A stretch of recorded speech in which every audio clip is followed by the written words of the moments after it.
నమస్తే. నేను మీ అశ్విని కుమార్. బలమైన శక్తి, బలమైన వ్యక్తి, భారతదేశ ప్రజల మద్దతుతో వరుసగా ప్రధానమంత్రిగా గెలుచుకొని వస్తున్నాడు. అంతకుముందు ఒక రాష్ట్ర ప్రజల అభిమానంతో ముఖ్యమంత్రిగా కూడా పనిచేసిన వ్యక్తి.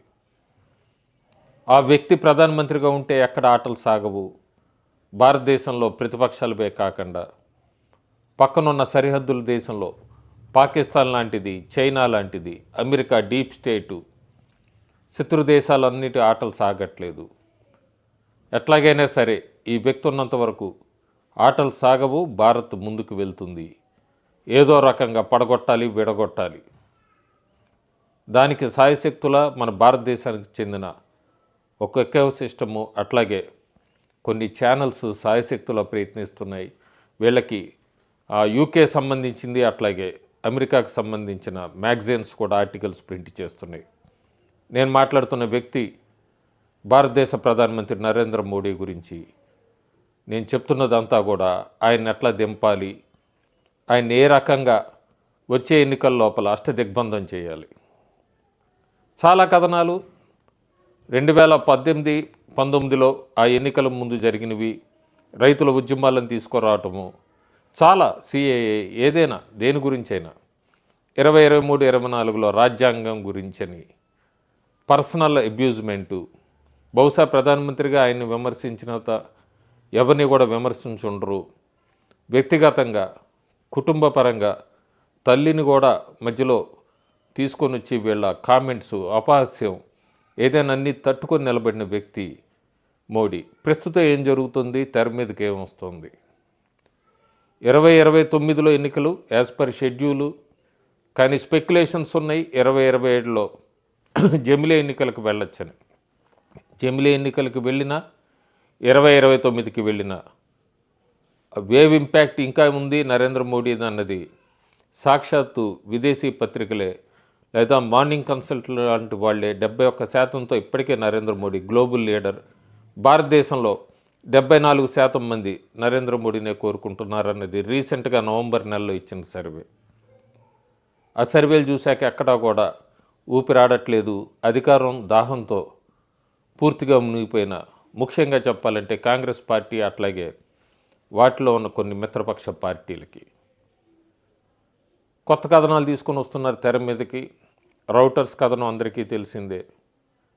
ఈ రౌటర్స్ కథనం రాకముందే ఒక సంవత్సరం కిందట 2024 నుంచే 2025 సెప్టెంబర్ 17 దాకా చాలా కథనాలు అల్లారు.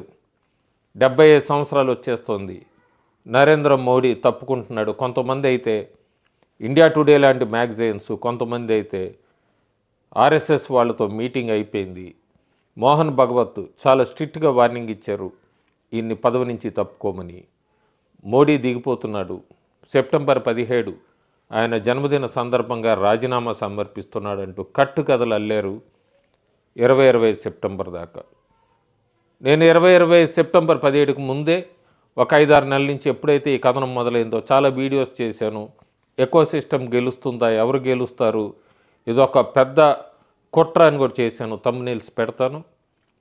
సెప్టెంబర్ 17 అయిపోయింది 2025, 2026లోకి కూడా ఎంటర్ అవుతున్నాం. సో వాళ్ళకి అర్థమైపోయింది మోడీ రాజీనామా చేయట్లేదు. ఇప్పుడు కొత్తగా మళ్ళీ ఒక కథ. ఈ కథకి సూత్రధారులందరూ కూడా విదేశాల్లో ఉన్న వాళ్ళే. నరేంద్ర మోడీ తర్వాత ఎవరు, నరేంద్ర మోడీ తర్వాత ఎవరు అనేది అందరి మధ్యలో ఎప్పటి నుంచో ఉన్న ప్రశ్నే. బీజేపీ, ఆర్ఎస్ఎస్ కూడా వాళ్ళు చర్చించుకుంటూనే ఉంటున్నారు. కానీ ప్రస్తుతం అసలు దాని గురించి సంబంధించిన చర్చే అనవసరం. ఆపరేషన్ సింధూర్ తర్వాత మొదలుపెట్టారు. ప్రస్తుతం బంగ్లాదేశ్కి సంబంధించి అక్కడ జరుగుతున్న హిందువుల మీద జరుగుతున్న హత్యలు కానివ్వండి, అఘాయిత్యాలు కానివ్వండి, అన్ని దాని గురించి కూడా మోడీని రెచ్చగొట్టడానికి ప్రయత్నించారు. వెస్ట్ బెంగాల్కి సంబంధించిన వాళ్ళు కొంతమంది మోడీ వైపు వేలు చూపించారు. కానీ సైలెన్స్ ఈజ్ ది వెపన్. ఆయన ఓన్లీ యాక్షన్ ఉంటుంది, ఎక్కడ మాటలుండదు. అయినా రెచ్చగొట్టడానికి ప్రయత్నిస్తూనే ఉన్నారు. మనం ఆ రౌటర్స్ కథనం అంతా చూసుకుంటే కనుక మోడీ తర్వాత అమిత్ షా, దేవేంద్ర ఫడ్నవీస్. అమిత్ షా చాలా క్లారిటీగా చెప్పారు, ఎప్పుడు మోడీ తప్పుకుంటారో ఆ రోజు నుంచి కూడా నేను ఖచ్చితంగా రాజకీయాల నుంచి తప్పుకుంటా అని ఆన్ రికార్డుగా ఎప్పుడు ఆయన ఒక స్టేట్మెంట్ ఇచ్చారు. అయినా కూడా బీజేపీలో అంతర్గతంగా కలహాలు తీసుకురావాలి, రేసులో ఉన్నట్టుగా మిగతా వాళ్ళ పేర్లు స్పెక్యులేషన్స్ తీసుకురావాలి, ఎన్డీఏలో కూడా కుంపటి రగల్చాలి. అమిత్ షా తర్వాత దేవేంద్ర ఫడ్నవీస్ ఇట్లాంటి పేర్లన్నీ కూడా వాళ్ళు రాశారు. చాలా ఆశ్చర్యకరంగా ఆంధ్రప్రదేశ్ ముఖ్యమంత్రి చంద్రబాబు నాయుడు పేరు మీద కూడా తెర మీదకి తీసుకొచ్చారు. ఎక్కడా సంబంధం లేదు. కేవలం 21, 22 పార్లమెంట్ స్థానాలు ఎన్డీఏలో ఒక మిత్రపక్షమైన టీడీపీని తీసుకొచ్చి ప్రస్తుత పరిస్థితుల్లో భారతదేశ ప్రధానమంత్రిగా అనౌన్స్ చేస్తారనేది ఇవంతా కూడా కట్టుకథలని చాలా క్లియర్గా చెప్పచ్చు. ఒక రకమైన టీడీపీని జోలపాడాలి, టీడీపీని రెచ్చగొట్టాలి, టీడీపీకి బీజేపీకి మధ్య ఒక గ్యాప్ క్రియేట్ చేయాలి. ఇవన్నీ అన్నది ఒకవైపు వర్గం ప్రయత్నిస్తుంటే ఇంకోవైపు మాకేం తక్కువ, చంద్రబాబుకు కూడా 75 సంవత్సరాలు, ఆయన ప్రధానమంత్రికి ఎందుకు అర్హుడు కాదు అంటూ కూడా టీడీపీ పార్టీకి సంబంధించిన వాళ్ళు మాట్లాడడం ఇదంతా కూడా ఎక్కడికి వెళ్తుంది. ఎందుకంటే మోడీ ప్రస్తుతానికి ఎక్కడా కూడా రాజీనామా చేసే అవకాశం లేదు, తప్పుకునే అవకాశం లేదు. 2029 ఎన్నికలు కూడా బీజేపీ లేదా ఎన్డీఏ మోడీయే ప్రధానమంత్రి అభ్యర్థిగా ముందుకెళ్తుంది. ఇది ఖచ్చితం. 2029లో కూడా బీజేపీ అధికారంలోకి వస్తుంది అన్నది కూడా బాగా వినబడుతున్న మాట. 2025లో నెహ్రూ లాంటి వాళ్ళు 17 సంవత్సరాలు ఉండొచ్చు, ఇందిరాగాంధీ లాంటి వాళ్ళు 15 సంవత్సరాల పైన పరిపాలించవచ్చు, మోడీ లాంటి వాళ్ళు పరిపాలించకూడదా? బీజేపీలో ఎక్కడా కూడా రిటర్న్గా ఏమీ లేదు. బుక్స్లో వీళ్ళు తీసుకొచ్చిన కథనాలే ప్రతిపక్షాల వాళ్ళు 75 సంవత్సరాలకి రాజీనామా చేయాలని లేదా తప్పుకోవాలని ఎక్కడ కూడా బీజేపీలో కానీ ఎక్కడా రూల్ లేదు. ఆ రకంగా ప్రయత్నించారు. ఆ తర్వాత ఎక్కడ ఏం జరిగినా కూడా ఇన్సిడెంట్స్ మోడీ రాజీనామా చేయాలని ఒక అల్లర్లు సృష్టించడానికి ప్రయత్నించారు.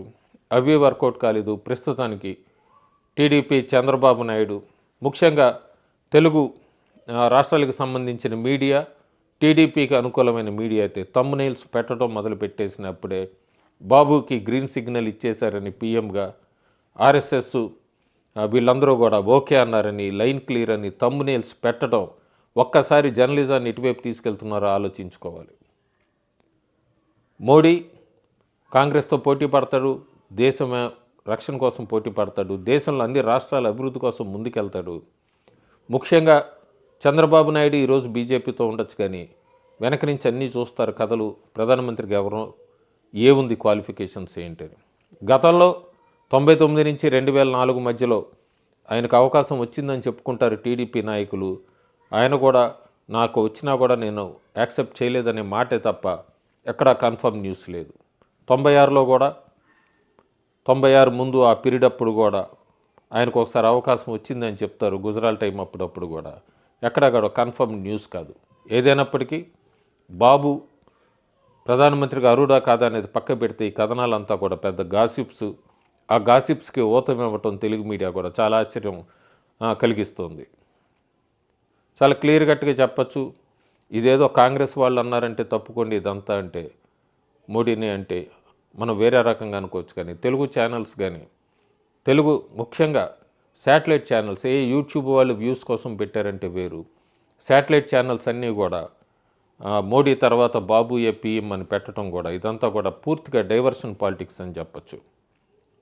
2019తో కాంగ్రెస్తో జతకట్టిన చంద్రబాబు, 2024లో బీజేపీతో జతకట్టిన చంద్రబాబుని 2027లో ఒకవేళ మోడీ పదవీ విరమణ చేశాక బాబుకి ఇస్తారని ఎలా అనుకుంటున్నారు బీజేపీ వాళ్ళు? ఎందుకంటే ఒకవేళ ఇవ్వాలనుకుంటే బీజేపీలోనే చాలామంది నాయకులు ఉన్నారు, వాళ్ళందరినీ కాదని చంద్రబాబుకి ఇస్తారని ఎలా మీరు జనాల్ని రాంగ్ వైపు తీసుకెళ్తున్నారు అన్నది మీరు ఆలోచించుకోవాలి.